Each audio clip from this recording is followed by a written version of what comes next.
Hey there, welcome back to my channel. My name is Katie. If you're new, this is Louisiana Cooking and Living. And today I'm going to talk about my top 5 favorite kitchen items and then have a couple bonuses at the end because there's really more than 5. I could probably put a top 20. But I thought maybe I'd kind of do like the top 5 kitchen items, and then maybe in the next few weeks we'll do like top 5 appliances, top 5 canning equipment, that kind of thing. So maybe we'll break it down a little further. But today we're just going to do my, I guess, top 5 plus 2 more little bonus items. So the first item I'm going to talk about is my garlic press here. We love garlic and we eat a lot of garlic. And I use garlic in a number of ways, but forever I've just had a garlic press. I like this one because it has the little, so when you squeeze your garlic in it, it comes out the little holes. And then if you turn it around this way, it'll push it back through those holes so it's easier to clean it out. And you get anything, any extra garlic, because you don't want to waste any of your garlic, right? But I love my garlic press. I can link, and everything, I think pretty much everything I have on my list, I can link down below if you're interested in purchasing them. It doesn't cost you any more to use my Amazon links. It just helps my channel out. But I preserve garlic in a few different ways, or use it in a few different ways. I've kind of broadened the way I've used it. Use the fresh garlic like this. I always buy fresh garlic. I don't buy the jarred stuff. I'm not sure how old that is. And it's just a few seconds more work to peel your garlic if you're buying it the whole head. I don't have it with me because Costco's been out of it. I haven't made it to Sam's recently. But I've showed y'all numerous times recently the bag I get from Costco. It's 3 pounds of already peeled garlic cloves. They're organic and they've gone up from $7.99 to I think $10 now. But still, for 3 pounds of already peeled garlic is a really good deal. Sorry. If you watched my last video, I'm kind of getting over all these allergies. So I buy it that way now. Obviously I can't get it right now, so I'm having to go back to buying the heads. But I use my fresh garlic in here. You can also freeze garlic. It freezes really well. And then I also use my food processor, and I will scoop with a cookie scoop, put it on the, a sheet pan, put that in the freezer, and then you have frozen little portioned out chopped garlic already done. So you don't have to peel garlic all the time. You don't have to use the press necessarily all the time. But I will always have a garlic press because you never know what you're gonna need and when you're gonna need it. And I can't, like I said, can't get that already peeled garlic to run it through the food processor. I wouldn't peel the garlic enough to run it through the food processor to put it in the freezer. I would just have fresh garlic and use my garlic press, but that's just other ways I will use my garlic. So we're gonna move on to our next favorite item. Let me grab it real quick.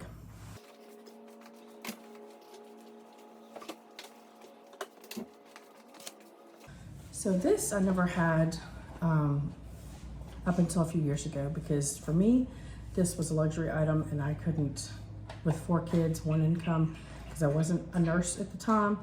I had gone back to school when my kids were older and became a nurse. So we didn't always have 2 incomes, and my kids were always at home, and we just had the 1 income. So this was a luxury item, and I didn't start buying this until a few years ago, but now it's one of my favorite things. And that's parchment paper, and it comes in a couple of different ways. So I get these rolls of it. It's a 2-pack. I get this from Costco, and so you can just tear off whatever size you need, whatever size sheet pan you need, whatever it is you're making. It makes great for a non-stick surface without chemicals. And so I love this, and it also makes cleanup of your sheet pans really easy. So that's why it's kind of a luxury thing, is because it just kind of makes your work less. But I get these on Amazon. Like I said, I'll link that. I'm trying to get the whole shot. These are parchment paper sheets. And I've had 2 different sizes. This fits the, for the half sheet pan, and then I had for the quarter sheet pan. And I really like these because they're already pre-cut, but they're also unbleached, which I wish Costco would get on that and have unbleached parchment, and they don't. And these are usually what I buy but it is cheaper, of course, to buy the roll and have to tear it yourself. So it's kind of like a toss up. Do I get the pay more and get the unbleached and already cut ones, or do I get the roll? So kind of keep them both on hand depending on what I'm using them for, as to whether I use the sheets that are unbleached or I use the roll that's bleached. So I love these. We use a lot of sheet pans for breads, bringing food out to I mean, even just preparing food to go on the grill.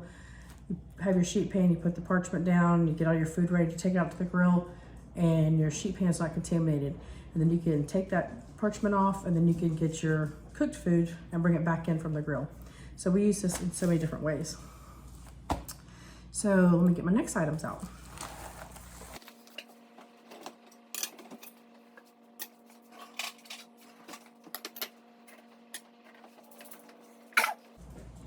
So my next favorite thing to have in the kitchen, which everybody has this, but I've seeing other people in different like reels or TikToks or videos, they don't seem to have a variety of knives, and I find that you really need the right tool for the right job. My husband does a lot of stuff out in the shop, and he's got his right tools that he needs. Well, when you're in the kitchen cooking, you need to use the right tool for the right job, because you can injure yourself with a knife if you're not using the right tool, because you might use the wrong pressure that you would need to use, or you're using a big knife when you don't need to use a big knife, and you could cut yourself because you don't have a big item. So I would say you need to use the right tool for the right job. So there's a paring knife. It's a little one when you're just doing little bitty intricate cuttings. This would be like a steak knife. I just have one of these, so I use it in the kitchen for a little bit bigger jobs that I would use from the paring knife. And then another important one would be like a chef's knife, which would be these two. Now the difference in these, you can see these bevels that are cut into this knife. These are good for when you're chopping like a potato that might get suctioned to the blade of this knife. This allows the air to come between the knife and the potato or whatever it is that you're chopping that's typically will get stuck to your knife. This allows that air to kind of get in those grooves and makes it not stick so much. So I really like using this one. And another good knife to have is a bread knife. And my husband sharpens these knives. I don't know if you can tell right here, the blade, how it, let's see if you can go against my blue shirt, how the blade kind of is, it goes up right here. That's how much you sharpen this one. It's sharper here, and then down here is where it doesn't get to the sharpener so much. But a bread knife, you can't really sharpen this. So my daughter actually just gave me this one for Christmas. Mine was getting so dull. But I bake a lot of bread, and so a bread knife is a good knife to have. But not only for bread, this is a good knife to cut your cooked meats with. Like if you're having a big brisket or a big piece of meat like that. And also, it's good to have a serrated knife for your delicate produce like tomatoes, because these little grooves will catch the skin of it, and it slices through the tomato much easier than pushing down and smashing it. So it's good to have a good knife. And these aren't expensive knives. There are knives that are way more expensive. I think this one's maybe $40 on Amazon. And I think this bread knife, it's the same brand. I'll link them below, but I think it's 30 maybe. So you don't have to get expensive knives. Just take care of them. I do put my knives in the dishwasher. That's why my husband has to sharpen them so much. You should not put your knives in the dishwasher because it will dull them. But I do it because I hate washing dishes. That's one of my least favorite tasks in the kitchen. All right, let me grab my next favorite item. All right, so my next favorite item is a Dutch oven. This is a cast iron piece of equipment that is enamel coated. They also have them, and I should have pulled that out too, just cast iron. You don't have to have the enamel coating.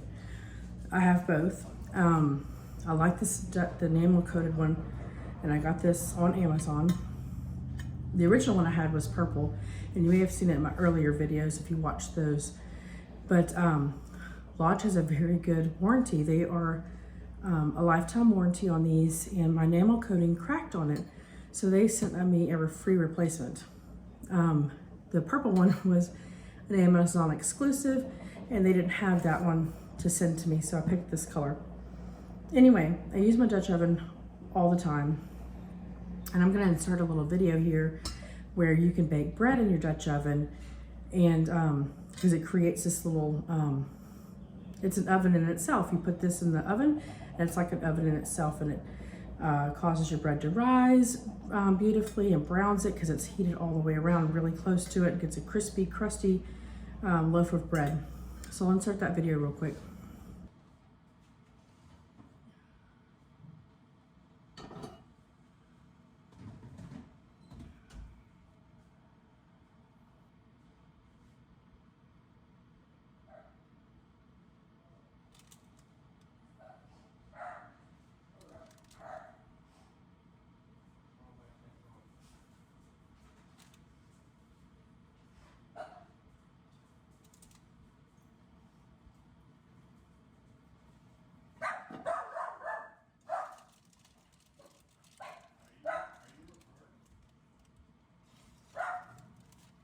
Just not audio, just.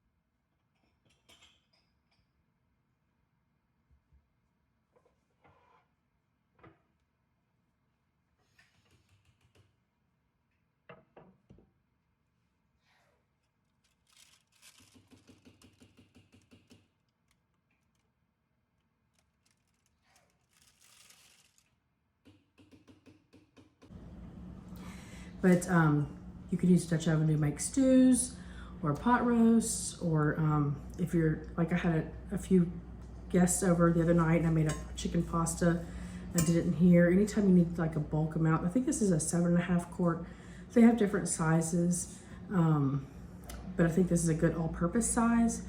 And if I remember correctly, I think this is around $55 or $60.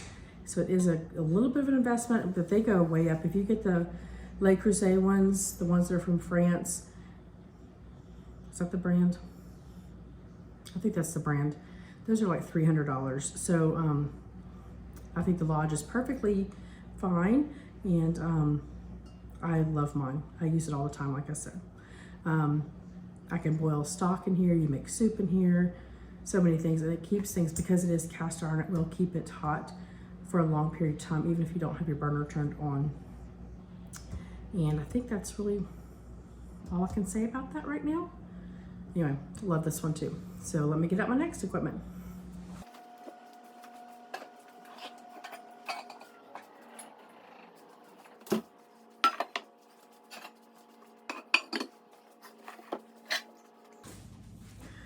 All right, my next piece of equipment is cast iron. Now, I'm gonna say that generically, but I'm gonna show you like the most versatile piece. I guess if you have cookware, other pots and pans and stuff, it's gonna be the most versatile that's not a pot or pan. And that would be, and I didn't pull all my cast iron out because it's heavy and it's kind of redundant. So I have this skillet. Let me get my tape measure out like I always do, because I don't ever know how big my cookware is. This one is 12 inches. So cast iron is a naturally non-stick piece of cooking equipment. And so I love to cook with this. One of the health benefits of this is the iron will actually be released into your food.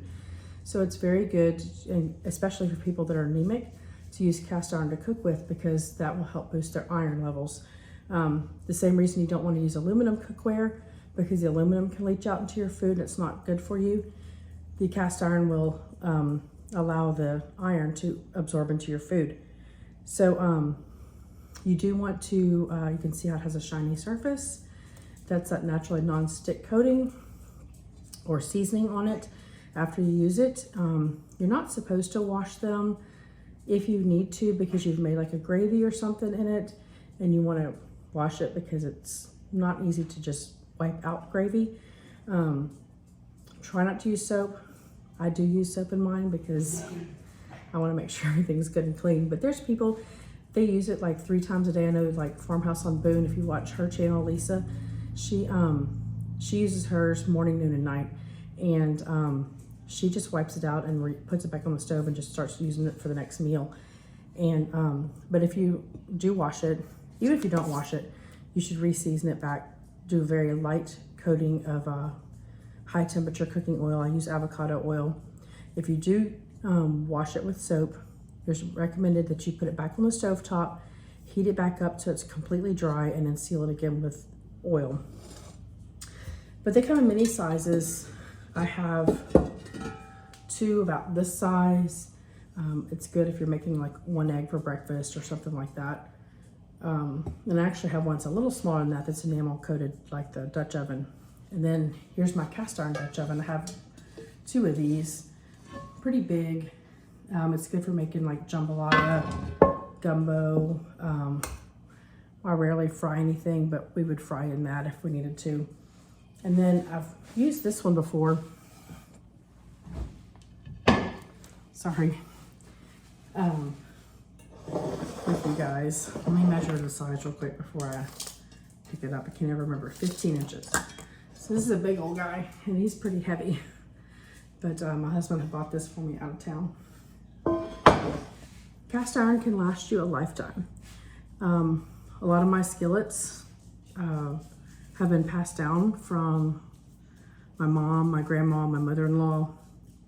I don't know if they go back further than that. They may. But cast iron can last a lifetime. The older pans, if you get any older ones, let me grab one of my older ones and I'll show you. I'll see if you can see the difference on the video. Let me see if I can measure it. You'll notice older pans are a lot thinner and lighter. So this is about 1/4 of an inch thick. This one's about 3/8 of an inch thick. So I don't know if you can tell the difference in the thickness of these. So as you use them, they do get thinner and lighter, which makes it more comfortable to use, but they will last a lifetime.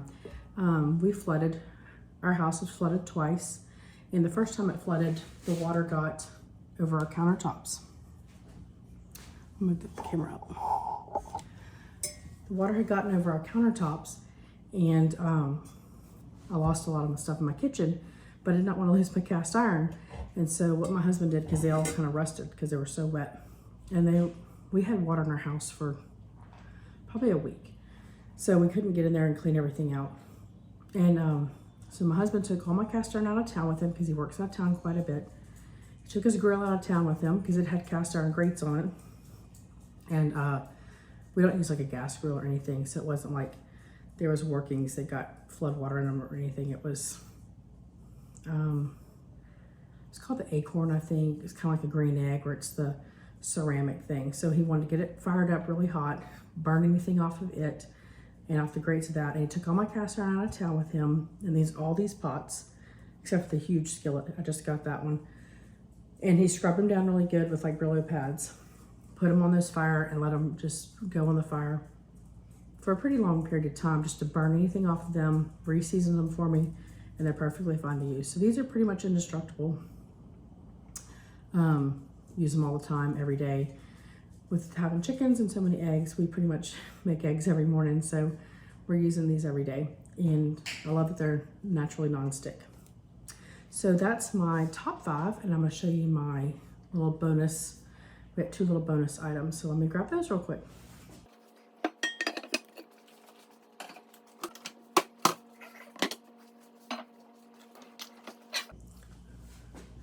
All right, so I guess my little bonus section is I'm going to show my cutting boards. I purchased this cutting board. I think it was at it was either a Tuesday morning or a Home Goods, something like that, for like $25. On the other side, it does have the grooves. If you can see that, like if you're cutting meat or anything with juices, it would collect in the grooves instead of running off your cutting board onto the counter. And I love these. They're pretty. I like to have them out kind of displayed.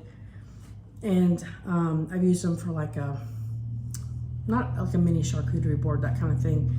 But I wasn't using them very much for cutting on. And because I really just like the way they looked in my kitchen.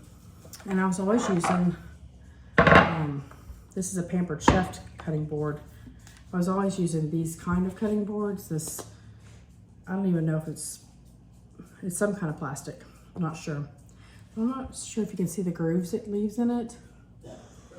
And I should have thought about it, but I didn't really think much about it until I saw some research recently. My friend had posted on Instagram that when you use these cutting boards and you cut on them, all those scratches, those microplastics end up in your food. And as a nurse, I kind of understand the blood-brain barrier. And I totally understand if you don't fully understand that. But there's a barrier in our brain that keeps toxins from getting into our brain, that area of our brain. And certain things can pass that. Like some medications can't pass the blood-brain barrier, and you have to use certain medications if you're trying to decrease pressure in your brain and stuff. Anyway, microplastics are one of the things that can pass the blood-brain barrier and get in there and cause problems. So I don't want to use these anymore. I want to start using my wooden cutting boards predominantly.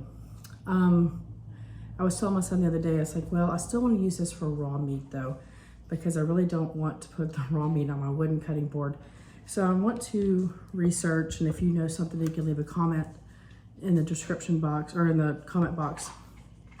Another option for having a wood style cutting board for cutting my raw meat on. I like this one from Pampered Chef though, because like the other one has the grooves, but on this side it has like measurements if you're trying to roll out pastry or measure something. You can tell these are stained up from being used so much. And I like that you can put them in the dishwasher also, because I hate hand washing, right? I will not put the wooden cutting board in the dishwasher like I do with the knives though. So anyway, that's kind of why that's a bonus item, is just kind of that information about, I know it's a little bit of investment to switch over to the wooden cutting boards, but for us trying to do things healthier, I'm gonna try to limit my use on the plastic cutting boards. I did not get rid of them. I do still have them. They are convenient, but trying to do is just what we can where we can. So that's what I'm gonna say about that. And let me get my last bonus item. It's one of my favorite things in the kitchen, but it's an investment, so that's why it's just a bonus item. So let me grab it.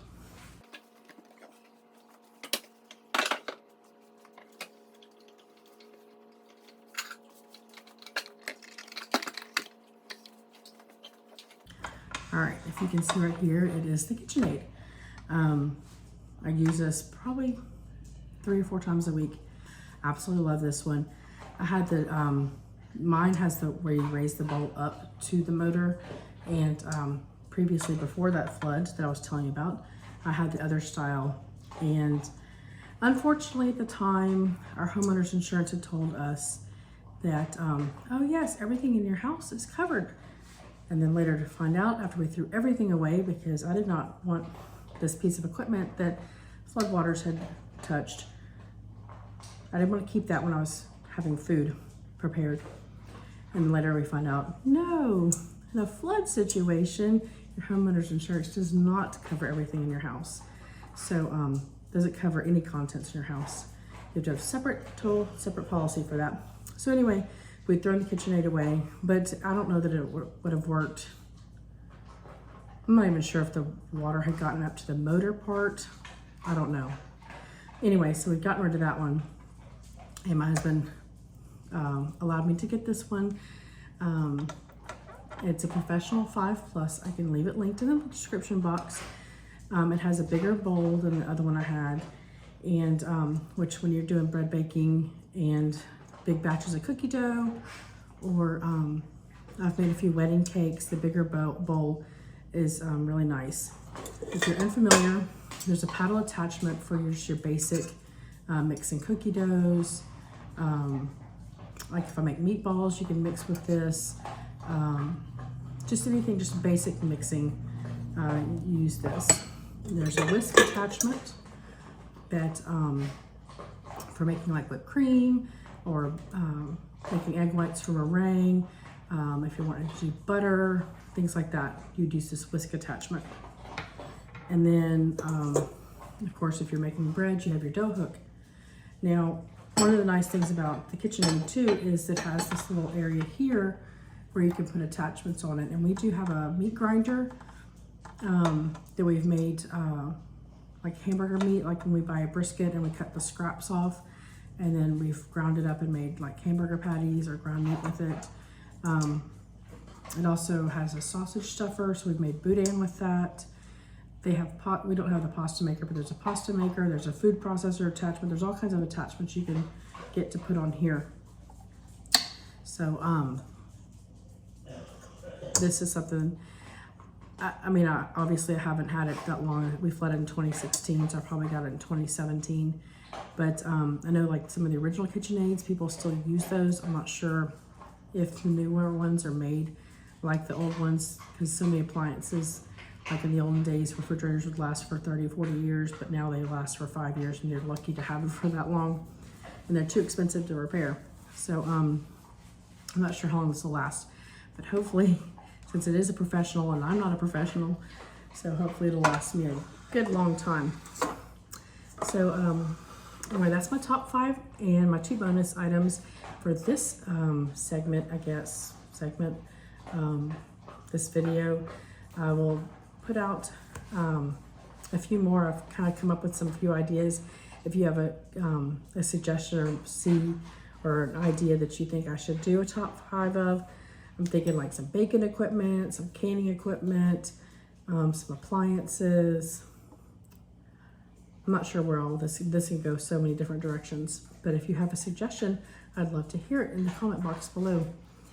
Thanks for watching, and if you haven't subscribed already, we'd ask that you hit subscribe, and it would help our channel out greatly. We are at about 720 subscribers, I think, at this point. So we're almost to that 1,000 mark, so it's very exciting to get that close.